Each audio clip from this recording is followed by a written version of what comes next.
ഇന്ന് നല്ല മഴയാണ്. ഇന്നലെ രാത്രി 12 മണിയാകുമ്പോൾ തുടങ്ങിയ മഴ.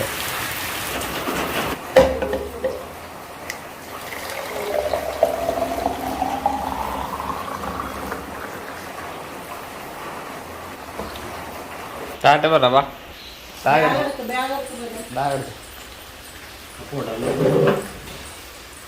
ഇതുകൊണ്ടോ അത് ഇവിടെയൊക്കെ മൊത്തം വെള്ളമായി.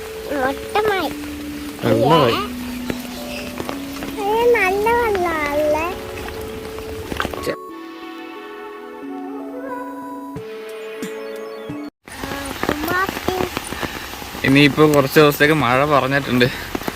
നല്ല മഴ ഇപ്പോൾ പെയ്തുകൊണ്ടിരിക്കുന്നത്, കണ്ടിന്യൂസ് ആയിട്ട് പെയ്യുക. ആദ്യം ഓർത്ത് ജസ്ലിനെ വിടണ്ടെന്ന്, പിന്നെ ഓർത്ത് പിന്നെ വീട്ടിൽ നിന്ന് കഴിഞ്ഞാൽ ശരിയാകത്തില്ല. വെറുതെ മഴയായതുകൊണ്ട് പിന്നെ ആ പിള്ളേരും കുറവായിരിക്കും മിക്കവാറും. നോക്കാം. ജസ്ലിൻ്റെ മമ്മയാണ് സ്കൂളിൽ പോയിരിക്കുക. സ്കൂളിൽ പോയപ്പോൾ നല്ല മഴയായിരുന്നു. എന്താ മഴ പിന്നെയും കൂടി ജസ്ലിൻ.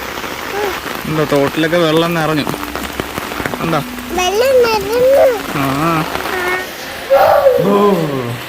ഞാൻ വിചാരിച്ചിട്ട് മഴയായതുകൊണ്ട് ആൾക്കാർ നനഞ്ഞോ കുഞ്ഞ് ആണോ? അത് ഞാൻ വിചാരിച്ചു ഇന്ന് മഴയായതുകൊണ്ട് ആൾക്കാരൊന്നും കാണത്തില്ല.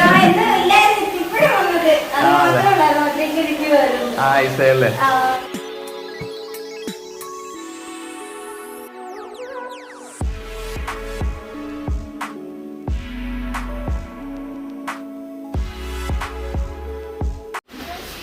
എല്ലാരും പ്രാർത്ഥിക്കാനായിട്ട് എണീറ്റ്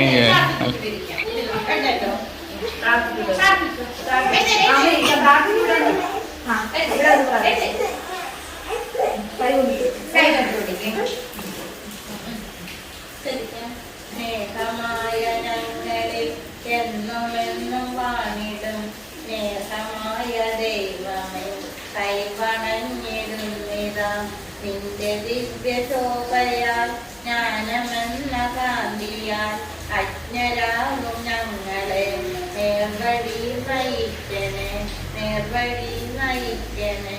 നമസ്തേ. ഞാൻ വിചാരിച്ചിരുന്ന ആരും ഉണ്ടാകത്തില്ലെന്ന്, കാരണം മഴ ഒക്കെ പെയ്യുന്നതല്ലേ, അപ്പോൾ അതുകൊണ്ട് ആരും ഇന്ന് കൊണ്ടൊന്നും ആക്കത്തില്ലെന്ന് വിചാരിച്ചു. പക്ഷെ എല്ലാവരും ഓൾമോസ്റ്റ് എല്ലാവരും ഉണ്ട് ഇന്ന്. സാധാരണ 10-15 പിള്ളേരുണ്ടാകുന്ന ഇന്ന് എനിക്കൊന്ന് 8-9 പിള്ളേരുണ്ടെന്ന് തോന്നുന്നു. അത്ര ഉണ്ടെന്ന് തോന്നുന്നു. പിന്നെ ഞാൻ ഇറങ്ങിയപ്പം പിന്നെ 2 പേര് വരുന്നുണ്ടായിരുന്നു. മഴ ഇപ്പോഴും ഉണ്ട്. പിന്നെ എന്താണെന്ന് അറിയത്തില്ല. ഇന്നലെ രാത്രി 12 മണിയായപ്പോൾ തുടങ്ങിയ മഴ ഇപ്പോഴും കണ്ടിന്യൂസ് ആയിട്ട് പെയ്തുകൊണ്ടിരിക്കും.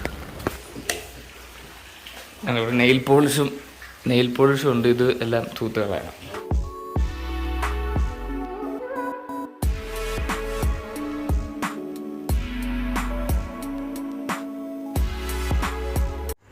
ജസ്ലിൻ വന്ന് അംഗനവാടിയിൽ നിന്ന്. ഇനി ജസ്ലിൻ്റെ മമ്മ എത്ര മണിയാകുമ്പോൾ വരും? 4 മണി. 4 മണിയില്ല, 4:30 ആകുമ്പോൾ വരും. ജസ്ലിൻ്റെ മമ്മ വന്നു. എന്നിട്ട് താമസിച്ചേ